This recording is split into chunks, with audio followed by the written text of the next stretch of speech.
ጸጉርን ሴት ልጅ በየቀኑ ማበጠር ትክክል ነው ወይንስ ትክክል አይደለም? ወዲያው ብታበጠር ስህተት ነው? ጸጉሯን ወዲያው ብታስተካክል ስህተት ነው? ውበቷን መጠበቅ የተወደደ ነው።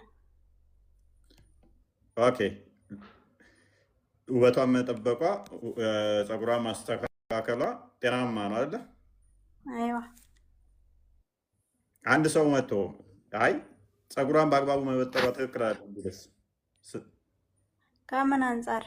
አይ ማስረጃ ይጠየቃል። አንቺ ግን እንዳንቺ እምነት ጸጉርሽን በስርዓት መንከባከብ፣ በስርዓት ማበጠር፣ ጽድት ማለት ፏ ማለት አሪፍ ነው። አይዋ ኦኬ። መሐመድ ምን ብሏል?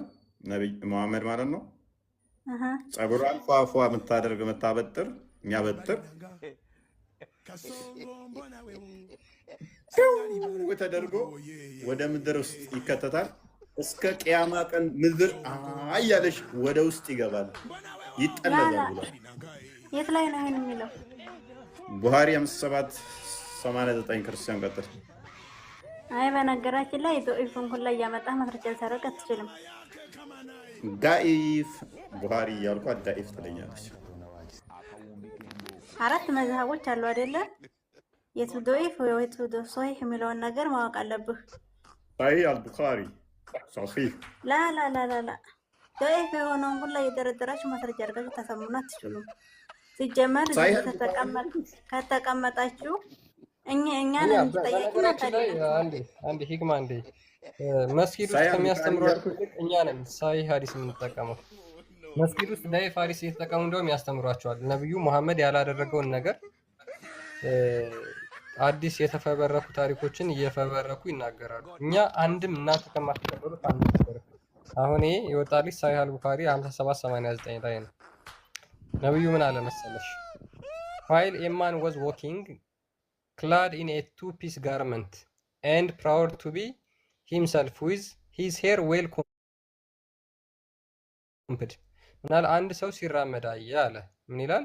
ሁለት ልብስ የለበሰና ከዛ በኩራት ሲራመድና ጸጉሩን ደግሞ በጣም በጥሩ ያስያዘ suddenly ይላል አላህ made him sink into the earth አላህ ወደ ታች ወደ ምድር ወደ ጥልቁ ምድር እንዲሰምጥ ያደርገዋል። and he will go on sinking into till the day of resurrection እስከ ቂያማ ቀን ድረስ ወደ መሬት ስር መስጠሙን አያቆምም ይላል። እሺ ይሄ መጣ ከምን አንፃር ነው? ሐዲስ በሐዲስ ይፈሰራል። ጸጉሩን በጣም ቆንጆ አድርጎ ስላስያዘ ሐዲስ በሐዲስ ይፈሰራል። ኦኬ ሱናን አቢ ዳውድ 41 በ59 ይፈሰራላት።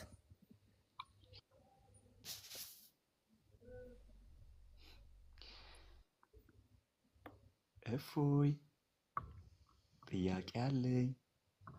59 ላይ ምን ይላል? ናሬትድ አብደላ ቢን ሙጋፋል አብደላ እንደተረከው ይልና the messenger of Allah ያላ መልእክተኛ forbade combing the hair except every second days በየሁለት ቀኑ ካልሆነ በስተቀር ጸጉርን ማስያዝና ማበጠር ከለከሉ።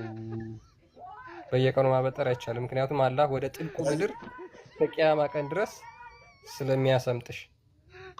እስኪ ዝቅ አድርገው አረበኛው ለምቦ ትንሽ ዝቅ አድርገው።